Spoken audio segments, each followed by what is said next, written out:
प्रायोजक हैं cancer healer centre, a new beginning. नमस्कार, मैं हूं पद्मजा जोशी। आप देख रहे हैं आज की अड़ी। रमजान महीने में और ईद से ठीक पहले मुस्लिम वोट की सियासत पर अब जोर आजमाइश का दौर शुरू हो चुका है और उसका सेंटर क्या बना है, जाहिर सी बात है बिहार ही है, क्योंकि वहां पर इसी साल बस 4-5 महीनों में चुनाव होने वाले हैं। इसीलिए all India Muslim personal law board ने वक्फ संशोधन बिल के खिलाफ अब देशव्यापी आंदोलन की शुरुआत आज पटना से ही की। लेकिन खास बात यह रही कि मुस्लिम पर्सनल लॉ बोर्ड ने अपने प्रदर्शन में शामिल होने के लिए खास एक न्योता दिया। एनडीए में जो सहयोगी पार्टियां शामिल हैं, जेडीयू, एलजेपी, टीडीपी, आरएलडी, इन सबको उन्होंने एक आमंत्रण भेजा। लेकिन इन पार्टियों में से इनका कोई भी प्रतिनिधि इस आंदोलन में मंच साझा करने के लिए नहीं पहुंचा। लेकिन ये मौके का खूब फायदा उठाया लालू प्रसाद यादव ने, तेजस्वी यादव ने, प्रशांत किशोर ने। ये सब वहां पर पहुंचे और उन्होंने वहां पहुंच करके वक्फ संशोधन बिल के खिलाफ अपनी आवाज बुलंद की। तेजस्वी यादव ने तो ये भी कहा कि हम यहां आपका हाथ मजबूत करने के लिए पहुंचे हैं। मेरे पिताजी की तबीयत ठीक नहीं है, उसके बावजूद वो यहां आपके साथ खड़े हुए हैं, आपका हाथ मजबूत करेंगे और इस नागपुरिया कानून को कभी पास नहीं होने देंगे।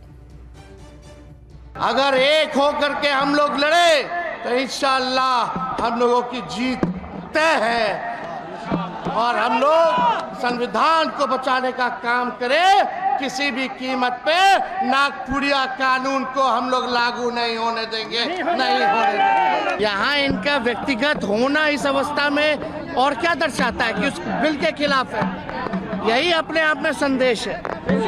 देखिए, ये अलामती सिंबॉलिक एक धरना था। ये संदेश देना था नीतीश जी को, जीतन राम मांझी जी को, चिराग पासवान साहब को कि आप इस वक्त एनडीए में हैं। अगर आप इस काले बिल का समर्थन न करेंगे तो यह काला बिल कानून नहीं बन सकता है। ये जो वक्फ तरमीमी बिल 2024 है, ये एक नंगी तलवार है जिसको मोदी जी के हाथ में तलवार है। क्या मोदी का समर्थन आप करेंगे? ये तलवार सिर्फ मुसलमानों के गर्दन पे नहीं है, ये तलवार उठी है देश के संविधान पर भी। ये तलवार उठी है भारत के हिंदू और मुस्लिम, सिख, ईसाई के समरसता वाले माहौल पर भी।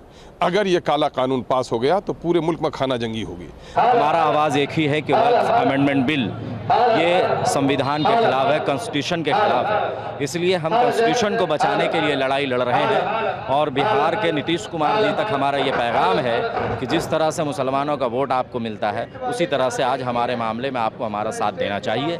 इसीलिए तमाम मिल्ली तंजीमों ने उनके इफ्तार पार्टी का बायकाट किया है, क्योंकि इफ्तार पार्टियाँ जो होती हैं वो एक सियासी पार्टी होता है, वो एक सियासी लाहेअमल होता है। लिहाजा इसीलिए हम मुसलमान तंजीमों की जानिब से, मुस्लिम मिल्ली तंजीमों की जानिब से इफ्तार पार्टी का बायकाट किया गया है और आज ये धरने का और ये धरना पूरे मुल्क में all India Muslim personal law board की जानिब से चलेगा और बड़ी तहरीक चलेगी उस वक्त तक जब तक के पार्लियामेंट में ये बिल बातिल नहीं हो जाता, रिवॉक नहीं हो जाता। हुकूमत को चाहिए कि अपने तमाम लोगों की रियायत करे। ऐसा न हो कि एक तबके के साथ ऐसा लगे कि हमारे साथ कोई नारवा सलूक होता है। अगर कोई कानून बनता है तो सबके लिए होना चाहिए। सिर्फ मुसलमानों के लिए एक ऐसा कानून बनाना ये मुनासिब नहीं लगता है। मुस्लिम पर्सनल लॉ बोर्ड के जो आला जिम्मेदारान हैं, यहाँ पे जितनी मिल्ली तंजीमों के आला जिम्मेदारान हैं, उनकी बात और लेटर पेड के माध्यम से जो भी प्रधानमंत्री या राज्य की सरकारों तक जाए, वो इसको ध्यान से पढ़े और ध्यान से सुन करके इसके मुताबिक हम लोगों के काम को आगे बढ़ाए। इधर मुस्लिम वोट को लेकर के जबरदस्त जंग छिड़ी हुई है और इसमें हर मुद्दा अब तूल पकड़ रहा है, चाहे वो वक्फ बिल का विरोध हो या फिर मथुरा संभल का मुद्दा हो या फिर सौगाते मोदी, जिसके जरिए बीजेपी मुसलमानों को अब लुभाने की कोशिश कर रही है। बीजेपी एक तरफ विपक्ष को वक्फ विरोधी बता रही है तो दूसरी तरफ सौगाते मोदी चल रहा है। वहीं बुलडोजर एक्शन पर भी सवाल पूछे जा रहे हैं और विपक्ष ये कह रहा है ऐसा कैसे हो सकता है कि एक तरफ आप मुसलमानों को कहें कि हम आपके साथ खड़े हुए हैं, उनको सौगात बांट रहे हैं और दूसरी तरफ उन्हीं के घर पर बुलडोजर चलवा रहे हैं। ऐसे में अड़ी के आज के सवाल है बिल्कुल सीधे, लेकिन सवालों से पहले आपको, अड़ी के सवालों से पहले आपको सुना देते हैं कि विपक्ष के सवाल क्या है। 100 हिंदू परिवारों के बीच में एक मुस्लिम परिवार सबसे सुरक्षित रहता है। उसको इसके पर्व और त्योहारों को, उसको अपने सभी मजहबी कर्मों को करने के लिए या जिस मत और मजहब या संप्रदाय या सेक्ट का अनुयायी होगा, उसको उस परंपरा के अनुसार अपने सारे धार्मिक मान्यताओं या उपासना विधि को पूरी स्वतंत्रता होती है।